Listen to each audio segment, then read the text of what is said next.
আজ থেকে ১০০ বছর পরের কথা একটু কল্পনা করি। ধরুন, ক্যালেন্ডারের পাতায় তখন সাল হয়তো ২১২৪।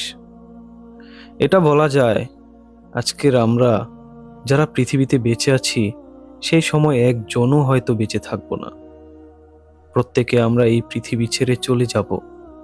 আমাদের পরবর্তী প্রজন্ম তখন হয়তো আমাদের জমি জমা, ঘরবাড়ি, টাকা পয়সা সব কিছু ভোগ করবে। আমাদের এত সাধের গাড়ি বাড়ি, কাপড় চোপড়, গহনা কিছুই হয়তো থাকবে না তখন। আচ্ছা, তখন কি আমার কথা কেউ মনে রাখবে? আমার কথা কেউ ভাববে? আমাদের পরবর্তী প্রজন্মও কি আমাদের মনে রাখবে? এর উত্তর সহজ। যদি নিজেকে প্রশ্ন করি যে আমরা আমাদের ১০০ বছর আগের প্রজন্ম তথা আমাদের দাদার দাদা, নানার নানার কথা কতটুকু মনে করছি এখন। আসলে আমরা ততটুকু মনে করছি না। সুতরাং প্রশ্নের উত্তর পেয়ে গেছি যে ওই সময়ের প্রজন্ম আমাদেরকে ততটা মনে রাখবে না হয়তো। এটা ভেবে একটু কষ্টই হচ্ছে, তাই না? তাহলে পৃথিবীতে এসে এত কিছু অর্জন করে আমার লাভ কি হলো?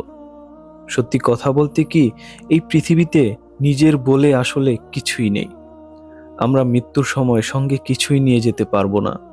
সুতরাং আজ থেকে ১০০ বছর পর যদি কেউ আমাদের কথা মনে করে, তাহলে মৃত্যুর পর এর থেকে বড় পাওয়া মনে হয় আর কিছুই হবে না। এটা হবে অনেক বড় অর্জন এখনকার পৃথিবীর মানুষের, যারা আমরা বেঁচে আছি। এখন প্রশ্ন হলো, আজ থেকে ১০০ বছর ২০০ বছর পর মানুষ কেনই বা আমাদেরকে মনে রাখবে? এটা নিয়ে একটু যদি ভাবি, তাহলে এরও উত্তর মিলবে। এই যে আজ আমরা সামান্য কারণেই মানুষের প্রতি বিরাগ ভাজন হই, সামান্য কারণে মানুষকে ঠকাই, মারামারি করি, এমনকি মানুষকে খুনও করে ফেলি, আরো কত কি। অথচ এসবের পরিবর্তে আমরা যদি ভালো কাজ বাড়িয়ে দিই, নিজে প্রয়োজনীয় সামান্য ভোগ করে বাকিটুকু সমাজে বিলিয়ে দেই, তাহলেই হয়তো মানুষ আমাদের মনে রাখবে। এই বিলিয়ে দেওয়ার তালিকায় হতে পারে সেটা সম্পদ, জ্ঞান, মেধা কিংবা অন্য ভালো কিছু, তা আমি অর্জন করেছিলাম। পরকালের শান্তির কথা ভাবলেও আমরা দুনিয়াতে অনেক ভালো কিছু করে যেতে পারি। আরো অনেক ভালো কিছু করার সুযোগ আমাদের হাতে আছে। এই যে আমরা যারা ধর্মকর্ম পালন করছি, তারা কতটুকুই বা সঠিকভাবে করছি? পর্যাপ্ত করছি কি?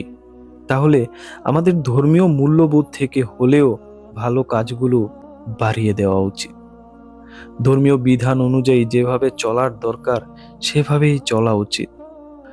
খারাপ কাজ করা, মানুষকে ঠকানো, মানুষকে মেরে ফেলা কোনো ধর্মই প্রশ্রয় দেয় না। সুতরাং ধর্মীয় অনুশাসন কড়াকড়ি ভাবে মেনে চলার মধ্যেও কিন্তু আমরা নিজের পরকালকে গোছানোর পাশাপাশি পরোক্ষভাবে পরবর্তী প্রজন্মের উপকার করে যাচ্ছি, এই পৃথিবীর উপকার করে যাচ্ছি।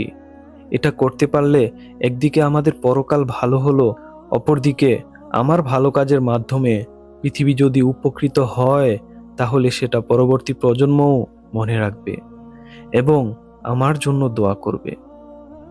এই দোয়ার বদৌলতে কবরে শুয়েও পরম শান্তি পাবো ইনশাআল্লাহ। আমরা যদি পৃথিবীতে খুব খারাপ কাজ না করে কোনো মতো কবর পর্যন্ত চলে যাই, তারপরেও কিন্তু আফসোসের শেষ থাকবে না। তখন মনে হবে, আরো কেন ভালো ভালো কাজ করলাম না, আরো কেন ধর্মীয় অনুশাসন মেনে চললাম না, আরো তো অনেক অনেক ভালো ভালো কিছু করার ছিল, সেগুলো কেন করলাম না। সুতরাং পজিটিভের মাইন্ড নেই, বিশ্বাসী মানুষের লস নাই। দু চোখ বন্ধ করলে যখন আমরা কিছুই দেখতে পারছি না, তখন কিসের এত অহংকার আমাদের? আমাদের উচিত প্রতিটি সেকেন্ড সময়কে কাজে লাগানো, এবং সেটা অবশ্যই ভালো কাজে। আপনি দরিদ্রকে খাবার দিন, কাপড় চোপড় দিন, আপনার জ্ঞানের মাধ্যমে পৃথিবীর মানুষের উপকৃত হবে এমন কিছু করে যান। সদকায়ে জারিয়া মনে করে শিক্ষা প্রতিষ্ঠান করে যান, মাদ্রাসা করে যান, প্রচুর বৃক্ষরোপণ করেন, কিংবা আপনার ধন সম্পদ ভালো কাজের জন্য দান করে যান। এসবের রিটার্ন আপনি পাবেন পরবর্তী জীবনে, যে জীবন থেকে আর ফেরা হবে না কখনো।